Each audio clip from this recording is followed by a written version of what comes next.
अगर ये बरसों से बंद पड़ी विदेशी गाड़ी तुमने 1 घंटे में चालू कर दी तो यह गैराज तुम्हारा, और अगर नहीं कर पाए तो जिंदगी भर मेरे नौकर बनकर रहोगे। शहर के सबसे रईस और घमंडी बिल्डर विक्रम सिंह की आवाज़ पूरी बस्ती में गूंज रही थी। सामने खड़ा था 21 साल का सूरज, जिसके कपड़े ग्रीस और तेल से सने हुए थे और हाथ में एक पुराना पाना था।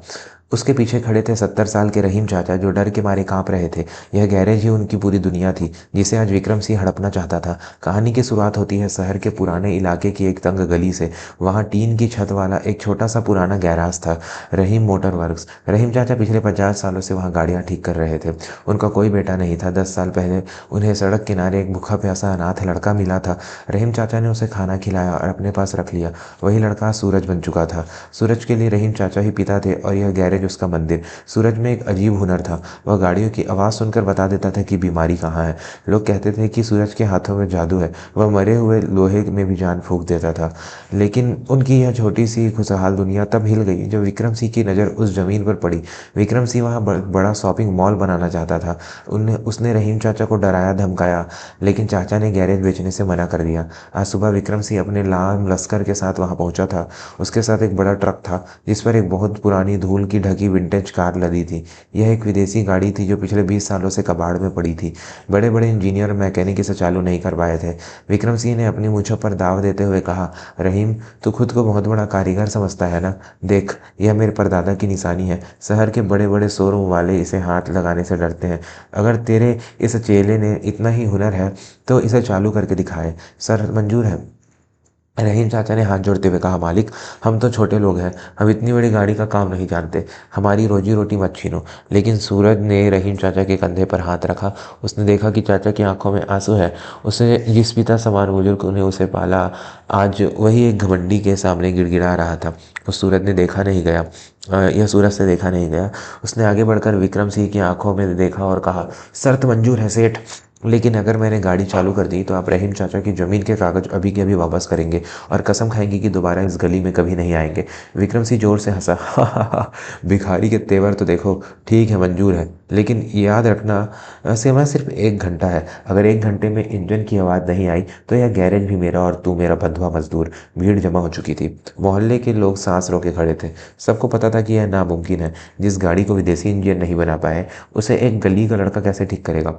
दोस्तों, कहानी में आगे बढ़ने से पहले अगर आप भी मानते हैं कि मेहनत और हुनर का कोई मोल नहीं होता, तो चैनल को अभी सब्सक्राइब करें और वीडियो को लाइक ज़रूर करें। सूरज ने गाड़ी के बोनट पर हाथ रखा। उसने आंखें बंद की और एक गहरी सांस ली। उसने बोनट खोला। अंदर का नज़ारा देख किसी का भी सिर चकरा जाए। तारों का जंजाल, जंग लगा इंजन और अजीबोगरीब कल पुर्जे। रहीम चाचा ने घबराते हुए कहा, बेटा, तूने बहुत बड़ी मुसीबत मोल ले ली है। यह गाड़ी नहीं, बला है। सूरज ने मुस्कुराते हुए कहा, चाचा, लोहे की जुबान मैं समझता हूँ, आप बस भरोसा रखो। समय हो चुका था। सूरज ने सबसे पहले इंजन का तेल चेक किया। वह काला और गाढ़ा हो चुका था। उसने अपनी जेब से एक छोटा सा पेचकस निकाला और काम शुरू किया। विक्रम सिंह अपनी महंगी घड़ी बार बार देख रहा था और ताने मार रहा था, अरे ओ मैकेनिक, 15 मिनट बीत गए, अभी तक तो तूने सिर्फ धूल ही साफ की है। सूरज खामोश था। उसका पूरा ध्यान इंजन के कार्बोरेटर पर था। उसे समझ आ गया था कि समस्या साधारण नहीं। इंजन के अंदर हवा जाने का रास्ता पूरी तरह जाम था। लेकिन यह विदेशी गाड़ी थी, इसके पुर्जे यहाँ मिलना नामुमकिन थे। अगर कोई पुर्जा खराब निकला तो सूरज हार जाएगा। आधा घंटा बीत गया। सूरज पसीने से लथपथ था। उसके गाल पर काला ग्रीस लगा था। उसने इंजन के निचले हिस्से को खोला। वहाँ एक छोटी सी पिन टूटी हुई थी। यह पिन ही पेट्रोल को इंजन तक पहुँचाती थी। सूरज का दिल बैठ गया। ऐसी पिन पूरे भारत में नहीं मिलेगी। भीड़ में फुसफुसाहट होने लगी। बेचारा सूरज हार गया। अब रहीम चाचा का क्या होगा? विक्रम सिंह ने हंसते हुए कहा, सिर्फ 20 मिनट बचे हैं, अपनी गुलामी का पट्टा तैयार रख लड़के। सूरज ने रहीम चाचा की तरफ देखा। चाचा की बेबस आंखें उसे घूर रही थी। सूरज को अपनी बचपन का वह दिन याद आया जब चाचा ने उसे कबाड़ से एक साइकिल ठीक करना सिखाया था। चाचा ने कहा था, बेटा, जब सही पुर्जा ना मिले तो अपनी अकल का पुर्जा लगाओ। कारीगर वह नहीं जो सामान बदले, कारीगर वह है जो जुगाड़ से जान डाल दे। सूरज की आंखों में चमक आ गई। उसने अपनी पुरानी साइकिल की चैन का एक छोटा सा टुकड़ा उठाया जो कोने में पड़ा था। उसने उसे घिसना शुरू किया। वह उसे उस टूटी हुई पिन के आकार में ढालने लगा। उसने हाथ तेजी से चल रहे थे। पत्थर पर लोहे के घिसने की आवाज़ आ रही थी। 10 मिनट बचे थे। सूरज ने उस घिसे हुए टुकड़े को इंजन में फिट किया। उसकी उंगलियां छिल गई थी, खून निकल रहा था, लेकिन उसे दर्द का एहसास नहीं था। उसने सब कुछ वापस कसा। 5 मिनट, सिर्फ 5 मिनट बचे थे। विक्रम सिंह ने अपने आदमियों को इशारा किया, तैयारी करो, दुकान खाली करवानी है। उसके गुंडे आगे बढ़ने लगे। सूरज ड्राइवर की सीट पर बैठा, सीट फटी हुई थी। उसने चाबी लगाई। पूरा मोहल्ला खामोश था। इतनी शांति कि सुई गिरने की भी आवाज़ सुनाई दे। सूरज ने चाबी घुमाई। खटर खटर खटर। इंजन की एक भारी आवाज़ की, लेकिन चालू नहीं हुआ। विक्रम सिंह चिल्लाया, समय खत्म, चल नीचे उतर। सूरज ने हार नहीं मानी।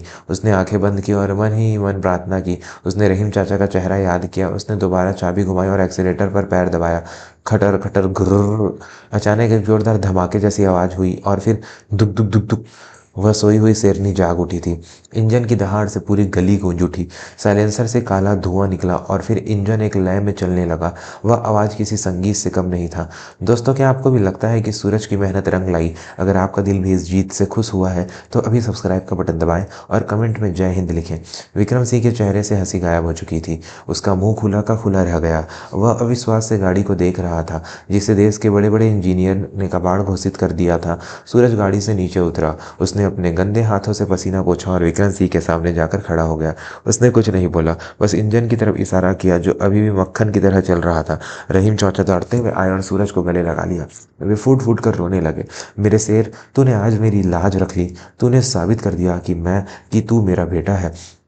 पूरी भीड़ तालियां बजाने लगी। लोग सूरज भाई जिंदाबाद के नारे लगाने लगे। विक्रम सिंह शर्मिंदा था।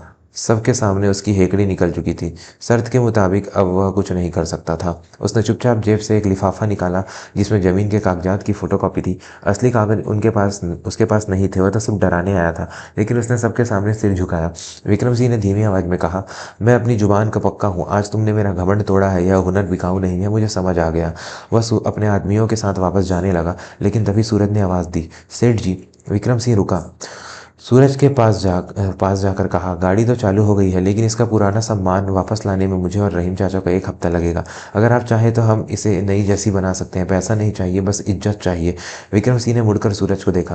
पहली बार उसकी आंखों में उस गरीब लड़के के लिए नफरत नहीं बल्कि आदर था। उसने सिर हिलाया और गाड़ी वहीं छोड़कर चला गया।